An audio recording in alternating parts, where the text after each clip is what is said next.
DaBaby is in a lot of fire right now for his recent comments on gay people and HIV.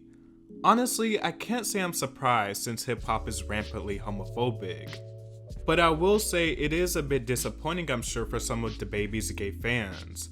And honestly, everything he said regarding this topic was so unprovoked and unnecessary. It's just like, why exactly did you say this and for what reason? It was like a hype man scenario gone wrong with the worst possible things said. But before we get into this situation, I wanted to touch briefly on DaBaby's acquaintanceship with Tory Lanez. Now, if you don't know the backstory, Tory Lanez allegedly shot Megan Thee Stallion.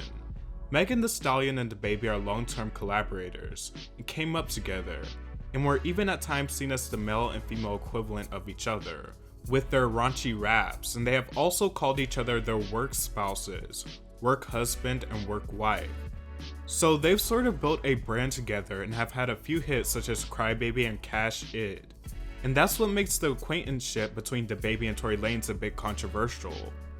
DaBaby even went as far as to bring Tory Lanez out for his Rolling Loud set. And honestly, it just seemed like a dig at Meg. Now, business is business. I do agree that DaBaby has the right to work with whoever he wants to. But also, no matter how you feel about the Tory and Megan situation, you cannot deny that this seems fishy considering Megan and DaBaby's history. Why would you align with someone who allegedly shot your work wife? I just don't understand what DaBaby is accomplishing with this. Let's keep it all the way real. Tory Lanez is a certified snoozer. He's never been a household name. He's always been in the Z-list tier, more known for ripping off artists like Chris Brown or Drake, or whatever is popular at the moment. Him and DaBaby did a collab, the collab flopped, didn't chart anywhere. Tory Lanez has a history of allegations of being violent, and quite frankly, so does DaBaby. But my point is, there doesn't seem to be any true beneficial qualities about this allyship. It just seems like they have a common enemy and want to get back at her. But those are just my thoughts. Perhaps they know something that we don't know.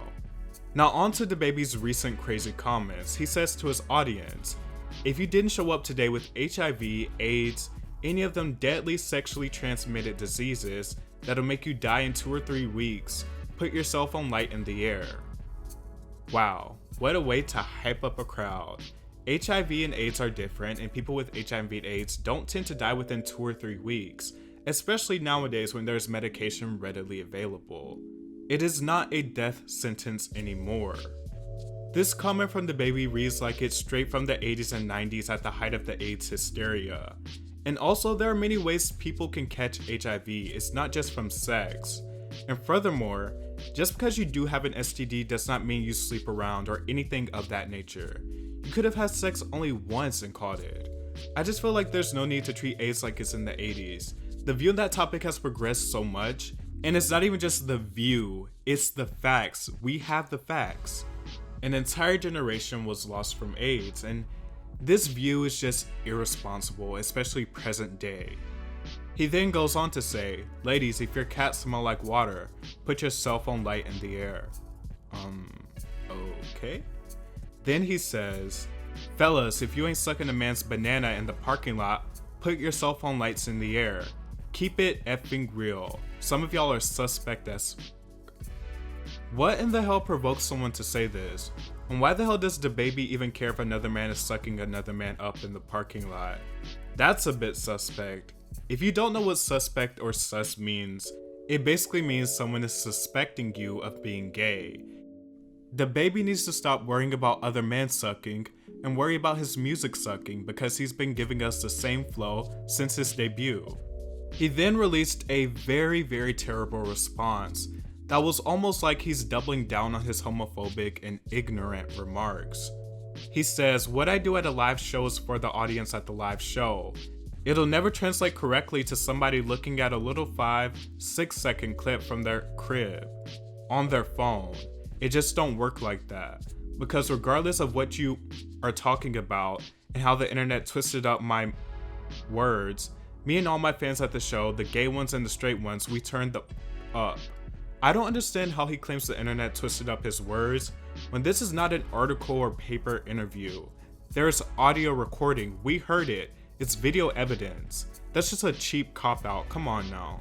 He then talked about a gay fan who enjoyed the show, saying, My boy had the crop top on front row. He out there in that jungle, in that water. He out there. He's standing on the rail. Damn, cutting up. He knows the words to the song. I'm rapping them. With them. The quote seems like the equivalent of I know gay people, so I can't possibly say homophobic things. He goes on to say, I wasn't going on a rant. That's called a call to action. That's what that's called. Because I'm a live performer. I'm the best live performer. I'm the live show killer. You interact with your fans, you get what I'm saying? I've never seen someone so cocky in the face of backlash. Yes, you interact with your fans, but you also do that without potentially isolating and ridding of some of your fans. All the lights went up, he said, gay or straight. You wanna know why? Because even my gay fans don't got AIDS. They don't got AIDS. My gay fans, they take care of theyself. They ain't going for that. They ain't no nasty gay. They ain't no junkies on the street. God, this sentence is awful from top to bottom. My gay fans are those good ones who don't have AIDS. Does he understand how ridiculous he sounds? And AIDS is not something that only affects gay men. This is literally ignorance regurgitated from decades ago. AIDS affects all demographics. I said if you ain't stuck in the parking lot, put your cell phone light up. You know what my gay fans did? Put that light up. My gay fans, they ain't going for that. They got class. They ain't stuck in no parking lot. You gotta get a room, a good one, 5-star hotel. Even my gay fans got standards. Once again, why is this something he's concerned about? I just don't get it. This is coming from a man who dry humps and damn near has sex on stage and in his music videos. But also, he says even my gay fans got standards, like regular gay people who aren't DaBaby fans don't. Then he went on this whole Twitter rant where he said a whole bunch of nothing, talked in circles, deflected, didn't really apologize, and even took some shots at his collaborator Dua Lipa, who spoke out against him.